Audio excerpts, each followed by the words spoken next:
As I'm recording this, we just finished a thriller, how to write thriller workshop here at the Coast. I taught it.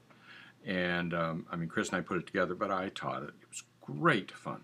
Now, I've written 20 or 30 thrillers. I can't seem to go back and count them, and when I do count them, I can't remember the number, but it's up in that range, over the years, and some things that were quasi thrillers, and I know all of the techniques of thrillers because it's how my brain works. I like that form of fast paced, roller coaster like experience to the readers.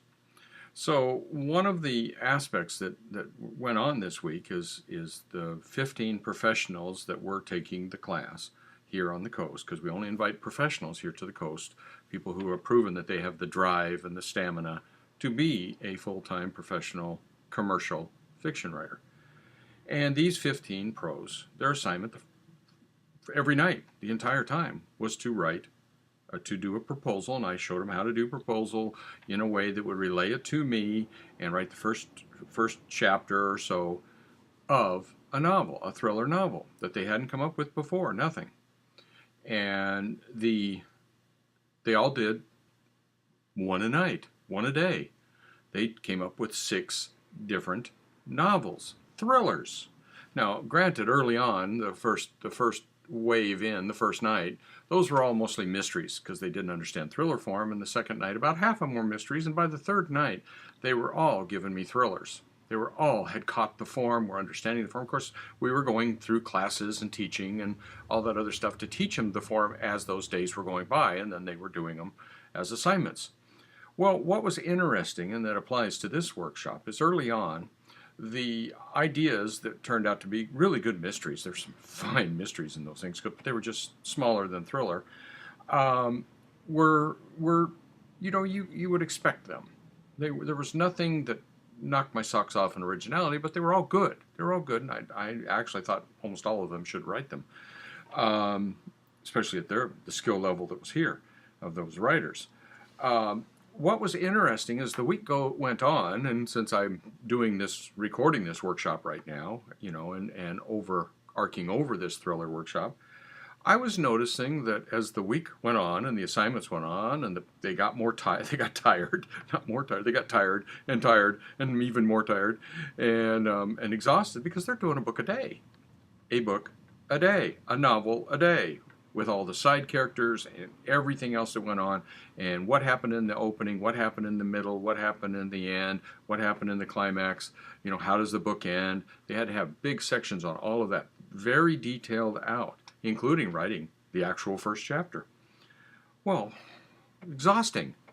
They're doing 20 manuscript pages a day, some of these people, and coming up with big plot. So they got this mechanism we're working on in here going at full tilt all week, under pressure, writing in hotel rooms. Holy moly, and so what occurred to these people, because Chris and I are not light on the people who come here. You're pro, act like a pro, get the work done, and that's what they did. Well, it was great. As the week went on, some of these ideas that the people were coming up with were just unbelievably original, off the wall, creative, because they were getting tired.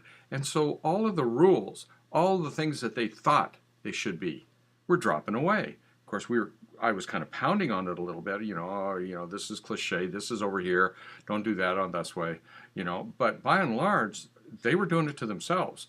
They were getting themselves past all of the rules by simple, got to come up with something new today. Got to come up with something new today. Got to come up with something new today.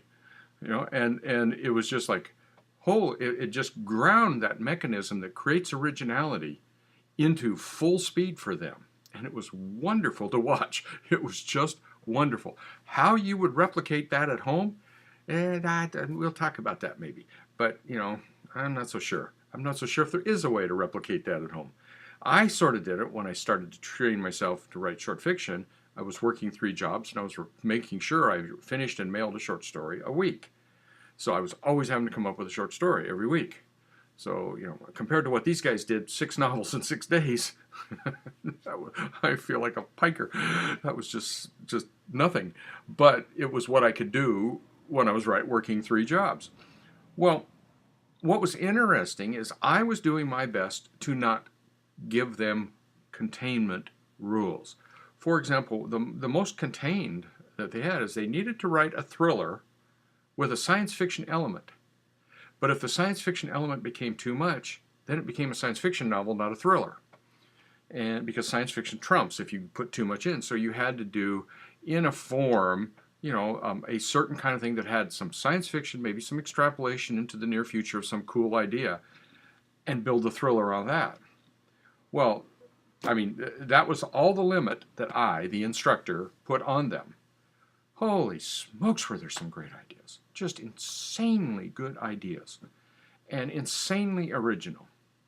And so, by this simple force of repetition, I've got to come up with something. I've got to come up with something. And they force themselves into breaking down the, screw it. My English teacher said that never worked, but to hell with it, I'm going to do it anyhow. I like the idea. See, and that it just broke down barriers. It broke down barriers. So I wanted to toss that out here early on in this plotting part of this workshop. I'm plotting for originality part of this workshop to let you know that sometimes deadline force will help in this one area. Back in a minute.